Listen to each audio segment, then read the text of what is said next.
SB ইনস্টিটিউটের YouTube চ্যানেলে তোমাদের সবাইকে ওয়েলকাম জানাই। আজকে হিস্ট্রির একটা গুরুত্বপূর্ণ ক্লাস, অর্থাৎ যে ক্লাসটা চলছিল গুপ্ত সাম্রাজ্য বা গুপ্ত বংশকে নিয়ে, সেই গুপ্ত সাম্রাজ্যের ক্লাসের আজকে কিন্তু সেকেন্ড পার্ট আমরা আজকে আলোচনা করতে চলেছি। বিগত ক্লাসে আমরা সমুদ্রগুপ্ত অব্দি আলোচনা করেছিলাম। আজকে সমুদ্রগুপ্তের পরবর্তী রাজা অর্থাৎ রামগুপ্ত থেকে আজকের ক্লাসটিতে আমরা আলোচনা করব। সুতরাং ভিডিওটি স্কিপ না করে প্রত্যেকে শেষ পর্যন্ত অবশ্যই দেখবে। ভিডিও ভালো লাগলে লাইক করতে ভুলো না, আর তোমরা প্লিজ শেয়ার করো প্রত্যেকটা ভিডিও, এটুকুই তোমাদের কাছে রিকোয়েস্ট করব। যারা আজকে প্রথম এসবি ইনস্টিটিউটের ভিডিও দেখছো তারা অবশ্যই চ্যানেলটিকে সাবস্ক্রাইব করে পাশে থাকা বেল আইকনটিকে প্রেস করে রাখবে। তাহলে দেখো, কথা না বাড়িয়ে আমরা সরাসরি সমুদ্রগুপ্তের পরবর্তী যে গুপ্ত শাসক অর্থাৎ রামগুপ্ত, তার সম্পর্কে কিন্তু এখন জেনে নেব। দেখো, প্রথমেই আগে জেনে নেব আমরা রামগুপ্ত সম্পর্কে। তাহলে সমুদ্রগুপ্তের জ্যেষ্ঠ পুত্র ছিল কিন্তু রামগুপ্ত। সমুদ্রগুপ্তের জ্যেষ্ঠ পুত্র রামগুপ্ত, তিনি কিন্তু সমুদ্রগুপ্তের পরে গুপ্ত যুগের বা গুপ্ত বংশের সিংহাসন অধিগ্রহণ করলেন। এই যে রামগুপ্ত, তার সম্পর্কে আমরা কোথা থেকে তথ্য পাই? ভোজের লেখা শৃঙ্গার প্রকাশ, ভোজের লেখা শৃঙ্গার প্রকাশ এবং রামচন্দ্র এবং গুণচন্দ্রের লেখা নাট্য দর্শন থেকে কিন্তু আমরা এই গুপ্ত যুগের রামগুপ্তের সম্পর্কে কিন্তু আমরা বিবরণ পাই। এই যে রামগুপ্তের বিষয়ে আমরা যে বিবরণগুলো ভোজের শৃঙ্গ প্রকাশ এবং রামচন্দ্র এবং গুণচন্দ্রের লেখা নাট্য দর্শন থেকে পাই, এখানে আমরা জানতে পারি যে রামগুপ্তের যিনি স্ত্রী ছিলেন তার নাম ছিল হচ্ছে ধ্রুবদেবী। এই যে রামগুপ্তের স্ত্রীর নাম ধ্রুবদেবী, এই বিষয়টাতে এবার দেখবো আমরা কি কি বলা হচ্ছে। যে বিষাদ দত্তের দেবী চন্দ্রগুপ্ত নাটক থেকে সমুদ্রগুপ্তের মৃত্যুর পর যে তার জ্যেষ্ঠ পুত্র রামগুপ্ত সিংহাসন দখল করেছিলেন সেই বিষয়ে জানা যায়। তাহলে এখানে দেখো, তিনটে সোর্স কিন্তু আমরা পেয়ে গেলাম। প্রথম পেলাম হচ্ছে ভোজের শৃঙ্গ প্রকাশ, তারপরে পেলাম রামচন্দ্র এবং গুণচন্দ্রের নাট্য দর্শন, এবং দেখো বিষাদ দত্তের দেবী চন্দ্রগুপ্তম নাটক থেকে কিন্তু আমরা জানতে পারছি এই রামগুপ্তের সম্পর্কে। আর রামগুপ্তের স্ত্রীর নাম কি ছিল? রামগুপ্তের স্ত্রীর নাম ছিল কিন্তু ধ্রুবদেবী। এবার দেখো, রামগুপ্ত শব্দের কাছে পরাজিত হয়ে সন্ধি স্বরূপ নিজ স্ত্রীকে শব্দের প্রদান করলে অপমানিত দ্বিতীয় চন্দ্রগুপ্ত জ্যেষ্ঠ ভ্রাতা রামগুপ্তকে হত্যা করে এবং গুপ্ত সিংহাসন পুনর্দখল করেন। তাহলে এই রামগুপ্তের যে বিষয়টা রয়েছে সেই বিষয়টাতে কি দেখতে পেলাম? যে তিনি সন্ধি স্বরূপ শব্দের কাছে পরাজিত হওয়ার ফলে সন্ধি স্বরূপ কিন্তু নিজের স্ত্রীকে দান করেন এবং অপমানিত দ্বিতীয় চন্দ্রগুপ্ত জ্যেষ্ঠ ভ্রাতা রামগুপ্তকে কিন্তু হত্যা করে তারপর সিংহাসন দখল করেন। এবার মনে রাখবে যে বিদিশায় অবস্থিত কিছু একাধিক শিলালিপি পাওয়া গেছে, যেখান থেকে কিন্তু আমরা রামগুপ্তের বিভিন্ন বিবরণ বা রামগুপ্তের সম্পর্কে আমরা জানতে পারি। তাহলে বিদিশায় পাওয়া বিভিন্ন শিলালিপি বা একাধিক শিলালিপি থেকে আমরা রামগুপ্ত সম্পর্কে কিন্তু বিভিন্ন তথ্য পেয়ে থাকি।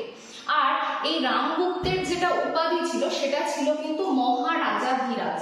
তাহলে রামগুপ্তের উপাধি মহারাজাধিরাজ, সেটা কিন্তু আমরা এই মধ্যপ্রদেশের বিদিশায় অবস্থিত বিভিন্ন শিলালিপি থেকে কিন্তু জানতে পারি। এছাড়াও ঝাঁসিতেও বিভিন্ন শিলালিপি থেকে রামগুপ্তের ইতিহাস কিন্তু আমরা জানতে পারি। রামগুপ্তকে ক্ষমতাচ্যুত করার পর দ্বিতীয় চন্দ্রগুপ্ত তিনি কিন্তু এই গুপ্ত সাম্রাজ্যের বা গুপ্ত বংশের সিংহাসন অধিগ্রহণ করেন। তাহলে দেখো, সমুদ্রগুপ্তের একদম সুযোগ্য উত্তরাধিকারী হিসেবে দ্বিতীয় চন্দ্রগুপ্ত কি করলেন? গুপ্ত সাম্রাজ্যের সিংহাসন অধিগ্রহণ করলেন। এবং এক্ষেত্রে দেখো, আরো গুরুত্বপূর্ণ বিষয়, সময়কালটা খেয়াল করো। 380 থেকে কোনো জায়গাতে 376 থেকে 415 খ্রিস্টাব্দ পাবে, কিন্তু বেশিরভাগ জায়গাতেই 380 থেকে 413 খ্রিস্টাব্দ পর্যন্ত দ্বিতীয় চন্দ্রগুপ্তের শাসনের সময়কাল হিসাবে কিন্তু ধরা হয়। এই যে দ্বিতীয় চন্দ্রগুপ্ত, তার রাজধানী কিন্তু ছিল দুটো জায়গাতে। প্রথম রাজধানী ছিল পাটলিপুত্রতে এবং দ্বিতীয় রাজধানী ছিল উজ্জয়িনীতে। আর রামগুপ্তের স্ত্রী ধ্রুবদেবীকে অর্থাৎ বিধবা ধ্রুবদেবী, যখন রামগুপ্ত মারা গেলেন, বিধবা ধ্রুবদেবীকে এই দ্বিতীয় চন্দ্রগুপ্ত কি করলেন? বিবাহ করলেন। তাহলে আর দ্বিতীয় চন্দ্রগুপ্ত হচ্ছে বৈষ্ণব ধর্মে কিন্তু দীক্ষিত বা বৈষ্ণব ধর্মের অনুরাগী হিসাবে কিন্তু পরিচিত ছিল।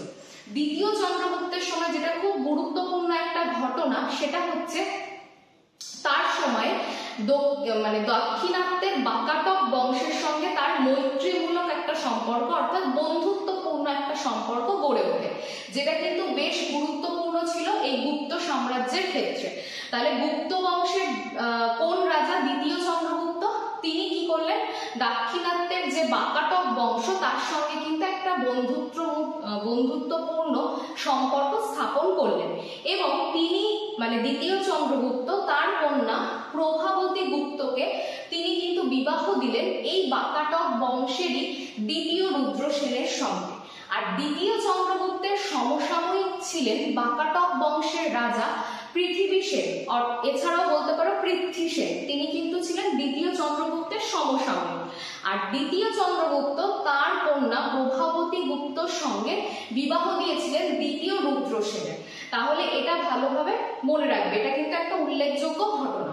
আরো একটা বিষয়, সেটা হচ্ছে দ্বিতীয় চন্দ্রগুপ্ত তার সময় কিন্তু শকদের আক্রমণ তিনি প্রতিহত করেন, সেই জন্য তাকে কিন্তু শকারি বলেও কিন্তু জানা যায়, তার উপাধি কিন্তু শকারি ছিল বলেও জানা যায়। এছাড়া দেখো বিক্রমাদিত্য, পরম ভাগবত, এগুলো প্রত্যেকটাই কিন্তু দ্বিতীয় চন্দ্রগুপ্তের উপাধি। তিনি বিবাহ নীতির মাধ্যমে নাগ বংশীয় কুবেরনাগকে বিবাহ করেন এবং বিদর্ভের বাকাটক বংশীয় রাজকুমার রুদ্রসেনের সাথে নিজ কন্যা প্রভাবতীর বিবাহ দেন। তাহলে এটাও ভালো করে মনে রাখবেন যে প্রভাবতী, আমি যেটা অলরেডি আলোচনা করলাম, যে প্রভাবতী গুপ্তর সঙ্গে বিবাহ দিয়েছিলেন কিন্তু এই দ্বিতীয় রুদ্রসেনের, যিনি হচ্ছেন কিন্তু বাকাটক বংশের একজন রাজা। এরপরে দেখো এছাড়াও কদম্ব শিলালিপি থেকে জানা যায় তিনি কাদম্ব বংশীয় কাবুত সর্ববর্ণের কন্যার সাথে নিজ পুত্র কুমারগুপ্তের বিবাহ দেন। তাহলে এখান থেকে আমরা এটাই বুঝতে পারি যে ইতিহাসের ক্ষেত্রে বিবাহ নীতি কিন্তু ভীষণভাবে উল্লেখযোগ্য ছিল, যেটা কিন্তু গুপ্ত সাম্রাজ্যের ক্ষেত্রেও ব্যতিক্রমী নয়। পরবর্তী ক্ষেত্রে দেখো আমরা দেখে নিই যে কি রয়েছে। তিনি শকদের দমন করেন, যেটা আমি অলরেডি আলোচনা করে ফেলেছি। তিনি যেহেতু শকদের দমন করেন সেই জন্য সেটার নাম হচ্ছে শকারি, তার জন্য দ্বিতীয় চন্দ্রগুপ্তের নাম দেওয়া হয় শকারি। তার সময় একটা গুরুত্বপূর্ণ ঘটনা, তিনি কিন্তু একদম আরব সাগর পর্যন্ত সৌরাষ্ট্র, তারপরে গুজরাটের বিভিন্ন অঞ্চল থেকে শুরু করে একদম আরব সাগরের তীরবর্তী অঞ্চল পর্যন্ত পুরোটাতেই নিজের সাম্রাজ্য বিস্তার করেছিলেন। এখানে দেখো সেই কথাটাই কিন্তু উল্লেখ করা রয়েছে। আবার এটাও জানবে দ্বিতীয় চন্দ্রগুপ্তের সময় দুটো মুদ্রার প্রচলন হয়, একটা হচ্ছে স্বর্ণ মুদ্রা, একটা রূপোর মুদ্রা বা রৌপ্য মুদ্রা। রৌপ্য মুদ্রার নাম হচ্ছে রূপক এবং স্বর্ণ মুদ্রার নাম হচ্ছে দিনার। তাহলে এখান থেকে আমরা দেখে নেব যে তার সময় কিন্তু রৌপ্য মুদ্রা, যেটার নাম বললাম রূপক, এবং স্বর্ণ মুদ্রা, যেটার নাম বললাম দিনার, এবং তাম্র মুদ্রাও তিনি কিন্তু প্রচলন করে যান। উদয়গিরি শিলালিপি থেকে জানা যায় তিনি প্রথম গুপ্ত শাসক যিনি দিগ্বিজয়ের স্বপ্ন দেখেছিলেন। এটাও কিন্তু মনে রাখবে যে তিনি কিন্তু ব্যাক্ট্রিয় অঞ্চলে তার অভিযান চালান এবং সেখান থেকে কিন্তু তিনি সামরিক অভিযান কিন্তু এই ব্যাক্ট্রিয় অঞ্চলের উপরেও কিন্তু চালাতে থাকেন। আরো গুরুত্বপূর্ণ কথা, সেটা হচ্ছে দ্বিতীয় চন্দ্রগুপ্ত বা বিক্রমাদিত্যের সময় তার রাজসভাতে ছিল কিন্তু 9 জন একদম বলতে পারো পণ্ডিত ব্যক্তি, বা তাদেরকে একসাথে নবরত্ন বলা হতো। তারা কিন্তু এই দ্বিতীয় চন্দ্রগুপ্তের পুরো রাজসভাটাকে অলঙ্কৃত করে রেখেছিলেন। তাদের মধ্যে উল্লেখযোগ্য দেখো কালিদাস, বরাহমিহির, বেতাল ভট্ট, খপনক, শঙ্কু, বারুচি, অমর সিংহ, ঘটকপর, ধন্বন্তরী। এই 9 জন কিন্তু ভীষণভাবে বিভিন্ন ক্ষেত্রে বিখ্যাত, যারা দ্বিতীয় চন্দ্রগুপ্তের সময় কিন্তু তার রাজসভা অলঙ্কৃত করে রেখেছিল। কালিদাসের অগাধ পাণ্ডিত্যের জন্য তাকে ভারতের শেক্সপিয়ার বলা হতো। তাহলে ভারতের শেক্সপিয়ার বলা হতো তাকে কালিদাসকে। আরো গুরুত্বপূর্ণ কথা যেটা থেকে প্রশ্ন আসে সেটা হচ্ছে ফা হিয়েন এসেছিলেন দ্বিতীয় চন্দ্রগুপ্তের সময়ে এবং বিক্রমাদিত্যের সময় কিন্তু ফা হিয়েন ভারতে এসেছিলেন। তিনি উত্তর ভারতের বিভিন্ন জায়গা, কপিলাবস্তু থেকে শুরু করে, বারাণসী থেকে শুরু করে, মথুরা থেকে শুরু করে বিভিন্ন জায়গা তিনি কিন্তু ঘুরেছেন। তার উদ্দেশ্য ছিল ভারতের যত বৌদ্ধ ধর্মের সেগুলোকে ঘুরে দেখা এবং বৌদ্ধ ধর্মগ্রন্থগুলোকে সংগ্রহ করা। তাহলে এই উদ্দেশ্যে ফাহিয়েন কিন্তু আসলেন কোন রাজার সময়? দ্বিতীয় চন্দ্রগুপ্ত বা বিক্রমাদিত্যের সময়। ফাহিয়েনের এই যে সময়কারের ঘটনাবলীগুলো, মানে দ্বিতীয় চন্দ্রগুপ্তের রাজত্বকাল, ওই সময়ের ঘটনাবলী কোন গ্রন্থ থেকে জানতে পারি? ফাহিয়েনের রচিত ফোক ও কিং থেকে আমরা কিন্তু জানতে পারি। তাহলে এই জায়গাগুলো কিন্তু অবশ্যই মনে রাখবে যে ফাহিয়েন কার সময় এসেছিলেন? দ্বিতীয় চন্দ্রগুপ্তের সময় ভারতে আসেন। আরো একটা কথা দেখো, তার মন্ত্রী এবং সভাকবি বীর সেন এরণ শিলালিপি থেকে তার শাসনকাল সম্পর্কে জানা যায়। তাহলে এরণ শিলালিপি থেকে আমরা তার শাসনকাল সম্পর্কে জানতে পারি। আর ফাহিয়েনের ফোক ও কিং থেকেও কিন্তু আমরা বৌদ্ধ ধর্ম, তখন ভারতে বৌদ্ধ ধর্মের যে বিষয়গুলো সেগুলো সম্পর্কে কিন্তু আমরা একটা ধারণা পেয়ে থাকি। তারপরে দেখো, ফাহিয়েন সম্পর্কে আমি অলরেডি আলোচনা করলাম যে ফাহিয়েন হচ্ছেন একজন চৈনিক পরিব্রাজক। তিনি দ্বিতীয় চন্দ্রগুপ্তের শাসনকালে 399 থেকে 414 খ্রিস্টাব্দ পর্যন্ত ভারতে ছিলেন। তিনি উত্তর ভারতে ছিলেন 6 বছর, সম্ভবত 401 থেকে 411 খ্রিস্টাব্দ পর্যন্ত তিনি উত্তর ভারতে ছিলেন। উত্তর ভারতের বিভিন্ন জায়গা, মথুরা থেকে শুরু করে কপিলাবস্তু, পাটলিপুত্র, এই সমস্ত জায়গা তিনি কিন্তু পরিদর্শন করেন। আর দেখো, তার লেখা বিখ্যাত গ্রন্থ হচ্ছে ফোক ও কিং। ফাহিয়েনের যে বিবরণ থেকে আমরা ওই সময়ের ভারতের তথ্য পাই সেটা হচ্ছে ফোক ও কিং। এবং যা এখান থেকে আমরা আরো তথ্য পাই সেটা হচ্ছে শূদ্র সম্প্রদায়ভুক্ত কৃষক শ্রেণীর কথা আমরা এখান থেকে কিন্তু জানতে পারি। শূদ্র শ্রেণীভুক্ত কৃষক শ্রেণীর কথা আমরা এখান থেকে জানতে পারি ফোক ও কিং থেকে। আর দ্বিতীয় চন্দ্রগুপ্তের সময়কারের বিভিন্ন বিবরণ পাওয়া যায়। ফাহিয়েন কিন্তু নিজেই ছিলেন একজন বৌদ্ধ ধর্মের চরম পৃষ্ঠপোষক, মানে যাকে বলা হয় যে সাংঘাতিক পৃষ্ঠপোষক ছিলেন কিন্তু এই ফাহিয়েন। তিনি ভারতে এসেছিলেন যে ভারতের বিভিন্ন যত বৌদ্ধদের পীঠস্থান রয়েছে সেগুলো তিনি ঘুরে দেখবেন এবং বৌদ্ধ যে ধর্মগ্রন্থগুলো আছে সেই ধর্মগ্রন্থগুলো তিনি কি করবেন? সেই গ্রন্থগুলোকে সংগ্রহ করবেন। সেই উদ্দেশ্য নিয়ে তিনি ভারতে আসেন এবং তার সময় বিখ্যাত বন্দর ছিল কিন্তু তাম্রলিপ্ত। তাহলে তার সময় বিখ্যাত বন্দর, অর্থাৎ ফাহিয়েনের সময় বিখ্যাত বন্দর ছিল তাম্রলিপ্ত। এরপর দেখবে যে পরে আসছে হচ্ছে প্রথম কুমারগুপ্ত। 414 থেকে 455 খ্রিস্টাব্দ পর্যন্ত তিনি রাজত্ব করেছিলেন। পিতা দ্বিতীয় চন্দ্রগুপ্তের মৃত্যুর পর ধ্রুবদেবীর পুত্র কুমারগুপ্ত মহেন্দ্রাদিত্য উপাধি নিয়ে গুপ্ত বংশের সিংহাসনে বসেন। তাহলে দেখো কি বলছে, প্রথম কুমারগুপ্ত মহেন্দ্রাদিত্য উপাধি লাভ করার পর তিনি গুপ্তদের সিংহাসনে বসেন। বিলসাদ নামক শিলালিপি থেকে তার সময়কালের এই যে শিক্ষা এবং সংস্কৃতি, এগুলোর যে এতটাই কি বলবো, এতটাই পরিচর্যা হয়েছিল, শিক্ষা এবং সংস্কৃতি যথেষ্ট উৎকর্ষতা লাভ করেছিল, সেই জন্য বিলসাদ শিলালিপি থেকে জানা যায় যে এই প্রথম কুমারগুপ্তের সময়কালে শিক্ষা এবং সংস্কৃতির যুগ নামে পরিচিত ছিল। তিনি পুষ্যমিত্র নামে এক দুর্ধর্ষ উপজাতির আক্রমণ প্রতিহত করেছিলেন। তাহলে এটা ভালো করে মনে রাখবে, এই প্রথম কুমারগুপ্তই পুষ্যমিত্র নামে একটা গুরুত্বপূর্ণ বা দুর্ধর্ষ উপজাতি, আক্রমণাত্মক উপজাতিকে তিনি প্রতিহত করেছিলেন। এই প্রথম কুমারগুপ্ত নিজে ছিলেন কিন্তু একজন কার্তিকের উপাসক। তিনি কিন্তু অশ্বমেধ যজ্ঞ করেন এবং সেটা একটা বৃহত্তর বিষয় হিসেবে কিন্তু আমাদের কাছে পরিচিত। তিনি বিহারের উপকণ্ঠে, ভীষণ ইম্পর্টেন্ট একটা জায়গা, উপকণ্ঠে নালন্দা বিশ্ববিদ্যালয় প্রতিষ্ঠা করেন। তাহলে প্রথম কুমারগুপ্ত তিনি কিন্তু নালন্দা বিশ্ববিদ্যালয় প্রতিষ্ঠা করেছিলেন। তিনি পিতামহ সমুদ্রগুপ্তের ন্যায় অশ্বমেধ যজ্ঞে বিশ্বাসী ছিলেন। তিনি পিতামহের মতো অশ্বমেধ যজ্ঞে কিন্তু বিশ্বাসী ছিলেন এবং তিনি সেই যজ্ঞটা করেও ছিলেন। একটু খেয়াল রাখবে যে নালন্দা বিশ্ববিদ্যালয় তিনি প্রতিষ্ঠা করলেন 450 খ্রিস্টাব্দে। তাহলে কুমারগুপ্ত বিহারের উপকণ্ঠে নালন্দা বিশ্ববিদ্যালয় প্রতিষ্ঠা করেছিলেন 450 খ্রিস্টাব্দে। তিনি পিতামহ সমুদ্রগুপ্তের মতো অশ্বমেধ যজ্ঞ করেন। আমি তোমাদেরকে আগেও বললাম যে তিনি অশ্বমেধ যজ্ঞও তিনি করেছিলেন। আর তার সময় সব থেকে গুরুত্বপূর্ণ হচ্ছে 450 খ্রিস্টাব্দে নালন্দা বিশ্ববিদ্যালয় প্রতিষ্ঠার ঘটনাটা। এরপর দেখো গুপ্ত সাম্রাজ্যের সব থেকে শেষ শক্তিশালী যিনি রাজা, তার সময়কাল দেখো 455 থেকে 467।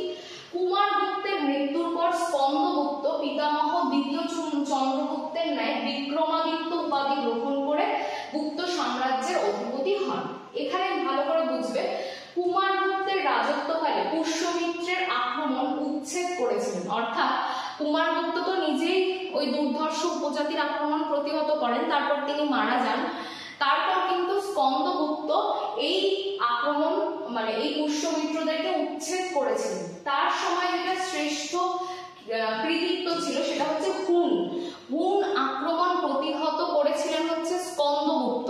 এটা ভিতারি শিলালিপি থেকে কিন্তু জানতে পারা যায় যে তার সময় সব থেকে বড় আশ্চর্যের বিষয় হচ্ছে হুন আক্রমণ প্রতিহত করা।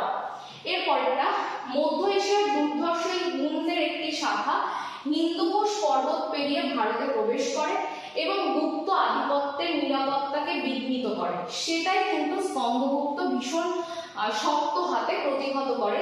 50 বছরে হুনরা ভারতে বহুবার আক্রমণ করেছে এবং সেটা কিন্তু স্কন্দগুপ্তের দ্বারা প্রতিহত সম্ভব হয়েছিল। শুধুমাত্র মানে এতটাই নির্দয় ছিলেন যে পরবর্তী 50 বছরে হুনরা ভারত আক্রমণ করতে পারেনি। তাহলে এটাও ভালো করে মনে রাখবে যে স্কন্দগুপ্তের মানে এতটাই তিনি শক্তিশালী রাজা এবং শক্ত হাতে হুনদের আক্রমণ প্রতিহত করেন যে তারপর কিন্তু 50 বছর আর স্কন্দগুপ্তের সময় বা তার পরবর্তী সময়ে কিন্তু হুনরা ভারতে আক্রমণ করার সাহস পায়নি।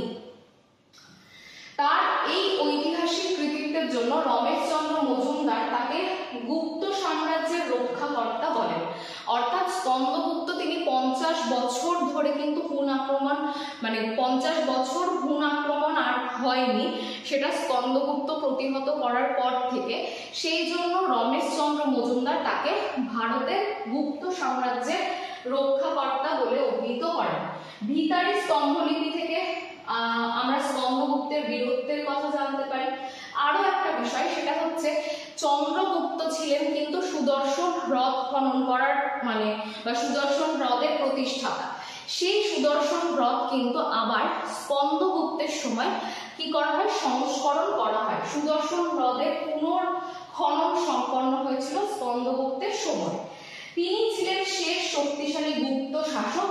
তার অকাল প্রয়াণে ধীরে ধীরে কিন্তু গুপ্ত সাম্রাজ্যের অবনতি হতে শুরু করে। এই বিপুল একটা সাম্রাজ্য সেটা কিন্তু ধীরে ধীরে অবনতি হতে শুরু করে এই স্কন্দগুপ্তের মৃত্যুর পর থেকে। এরপর দেখো পরবর্তী কিছু শাসক আর্য মঞ্জুশ্রী মূল কল্প নামক গ্রন্থ থেকে জানা যায় স্কন্দগুপ্তের মৃত্যুর পর কোনো পরাক্রমশালী সম্রাট গুপ্ত সিংহাসনে বসেননি। সেই গ্রন্থ থেকে এটাও জানা যায় গুপ্ত সিংহাসনে একে একে বুধগুপ্ত, তথাগতগুপ্ত, নরসিংহগুপ্ত এবং সর্বশেষে জীবিতগুপ্ত সিংহাসন আরোহণ করেছিলেন। জীবিতগুপ্ত ছিলেন শেষ গুপ্ত শাসক। তাহলে স্কন্দগুপ্ত ছিলেন শেষ শক্তিশালী শাসক গুপ্ত সাম্রাজ্যে। তারপর জানতে পেরেছি আমরা জীবিতগুপ্ত কিন্তু শেষ শাসক। এরপর দেখো কি কারণগুলোতে গুপ্ত সাম্রাজ্য ধীরে ধীরে হারিয়ে গেল।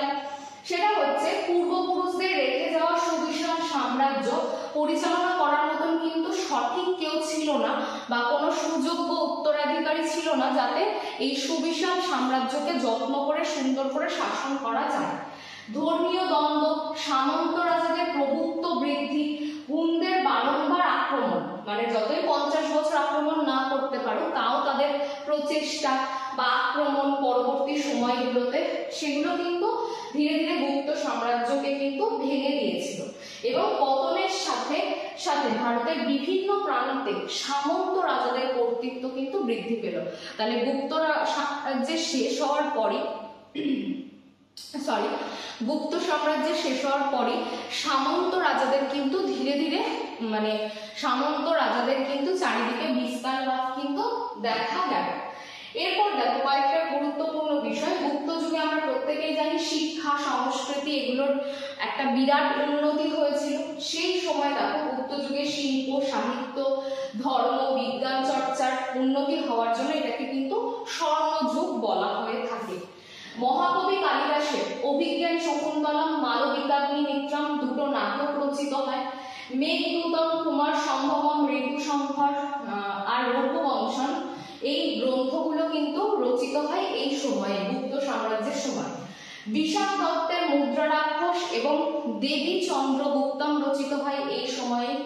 শূদ্রকের মৃচ্ছকটিকা এই গ্রন্থটিও রচিত হচ্ছে। আর দেখো কি ভার্বিক কিরিটার্জুনিয়ম এটা রচিত হয়েছিল। ভট্টিকাব্য, দণ্ডিনের দশকুমার চরিত, বিষ্ণু শর্মার পঞ্চতন্ত্র, অমর সিংহের অভিধান বা শব্দকোষ এইগুলো কিন্তু প্রত্যেকটাই সাহিত্যের ক্ষেত্রে গুরুত্বপূর্ণ নজর আকর্ষণ করেছিল। বিজ্ঞানের ক্ষেত্রে দেখো আর্যভট্টের এই যে শূন্যের আবিষ্কার এটা খুব গুরুত্বপূর্ণ। এছাড়া পৃথিবী সূর্যের চারিদিকে প্রদক্ষিণ করছে সেই ঘটনা, আণবিক গতি বার্ষিক গতি, দশমিকের ব্যবহার, 1 থেকে 9 পর্যন্ত সংখ্যার ব্যবহার, এই সমস্ত কিন্তু সূর্য সিদ্ধান্ত গ্রন্থে উল্লেখ রয়েছে। তারই প্রণেতা হচ্ছেন কিন্তু এই বরাহমিহির। বুদ্ধায়ন দেখো পায়ের ক্যালকুলেশন করেন। তারপর দেখো বরাহমিহিরের বৃহৎ সংহিতা আর পঞ্চ সিদ্ধান্তিকা, ব্রহ্মগুপ্তের ব্রহ্ম সিদ্ধান্ত, খণ্ডখাদ্য ধ্যান গ্রন্থ, ধন্বন্তরীর বাগভট্ট এবং সুশ্রুত ছিলেন এই যুগের বিখ্যাত একজন চিকিৎসক। তাহলে এটাও কিন্তু খুব ভালো করে মনে রাখবে যে সুশ্রুত ছিলেন এই যুগের বিখ্যাত চিকিৎসক। এই সময়টাতে কিন্তু বিভিন্ন সোনার মুদ্রা, স্বর্ণ মুদ্রা, রৌপ্য মুদ্রা, তাম্র মুদ্রা এগুলোর তো প্রচলন হয়েই ছিল। এবং এই যুগটাতে কিন্তু তোমার পাথরের গুহা কেটে পাথরের গুহা কেটে অজন্তা, ইলোরা এবং তার সাথে উদয়গিরির মন্দির এই সময় কিন্তু এগুলো কিন্তু ভীষণভাবে মর্যাদা লাভ করে। অজন্তার যে সমস্ত গুহা চিত্র সেখান থেকে বুদ্ধদেবের জীবন কাহিনী, জাতকের গল্প এগুলো জানা যায়। এবং এই সময়কার গান্ধার যে শিল্পরীতি সেটারও কিন্তু আলাদাই মাধুর্য ছিল। তাহলে গুপ্ত যুগ কিন্তু এইভাবে সুযোগ্য শাসকের অভাবে এবং পরবর্তী 50 বছরের পর হুন আক্রমণের ফলে কিন্তু পুরোপুরি গুপ্ত সাম্রাজ্যের পতন ঘটে এবং তারপর কিন্তু ধীরে ধীরে ভারতবর্ষের সামন্ত রাজাদের উদ্ভব ঘটতে থাকে। তাহলে এইভাবে কিন্তু গুপ্ত সাম্রাজ্য শেষ হলো। আজকে আমাদের এই ক্লাসটিতে গুপ্ত সাম্রাজ্য আমরা এখানেই শেষ করছি। পরের আগামী ক্লাসে কিন্তু আমরা এই গুপ্তদের পরবর্তী সময়কালে কি কি ঘটনা ঘটেছে ভারতবর্ষে সেগুলো সম্পর্কে আমরা আলোচনা করব। ততক্ষণ প্রত্যেকে সুস্থ থেকো, ভালো থেকো, সবাই খুব ভালো করে পড়াশোনা করো। সামনে প্রচুর পরীক্ষা রয়েছে এবং সেগুলোর প্রস্তুতি খুব ভালোভাবে নিতে হবে। সুতরাং সময় নষ্ট না করে প্রত্যেকে খুব ভালো করে পড়াশোনা করো। আজকে এই বলে ভিডিও শেষ করব। তার আগে অবশ্যই চ্যানেলটিকে সাবস্ক্রাইব করতে ভুলো না। লাইক, শেয়ার এবং কমেন্ট করো অবশ্যই, এটুকুই তোমাদের কাছে রিকোয়েস্ট করব। একটা লাইক একটা শেয়ার কোনো অর্থ লাগে না, তার জন্য একটা সাবস্ক্রাইব এটুকু করে আমাদের এসবি ইনস্টিটিউটের পাশে থেকো। সবাইকে অসংখ্য ধন্যবাদ। দেখা হচ্ছে পরবর্তী ভিডিও।